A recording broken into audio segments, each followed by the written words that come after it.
જયભાઈ કેમ અહીં બેઠા છો? કેવું છે? એટલે કમ્પ્લીટ છે આપડે તો. ભાઈ મને એક વિચાર આવ્યો હે. કેવો? કે જો કાલે દિવાળી ગઈ, બધે તોરી મેલી, બધા હેપી દિવાળી એવું બધું કહ્યું બરાબર. આજની નહીં કે happy new year, happy Diwali એવું કહ્યું. આવું કાલે આજે પડતા દિવસ, કાલે બેસતું વર્ષ. આવું કાલે બધા એવું કહે છે કે હેપી ન્યુ યર. આખી બધા વિશ કરશે, સ્ટોરી મળશે, બધા સગા સંબંધી મળશે અને happy new year, happy new year, સાલ મુબારક કહેશે, અમુક જય શ્રી કૃષ્ણ કહેશે.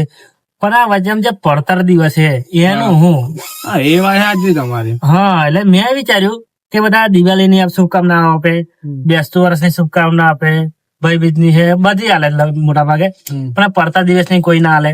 મેં એવું વિચાર્યું કે આપડે જે હે આ બધા જે બધા સગા સંબંધી છે, ભાઈ બંધો છે, ફોલોવર છે, ઓલ ગમે તે બધા XYZ એને મારા તરફથી વિશ કરવી છે કે આજે તમે છે ને દિવાળી ની વિશ કરી, કાલે બેસતું વર્ષ ની વિશ કરશે, હેપી ન્યુ યર, જય શ્રી કૃષ્ણ, જય માતાજી, બધું XYZ.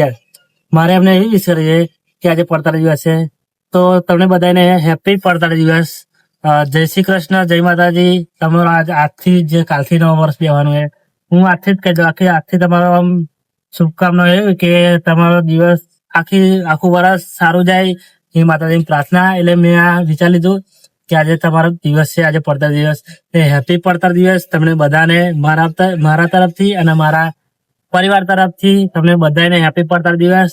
તમારા દિવસ આખું વર્ષ તમને સારું જાય, માતાજી તમને સારું રાખે, સારા આશીર્વાદ આલે. જય માતાજી અને હેપી પડતર દિવસ. ચાલો.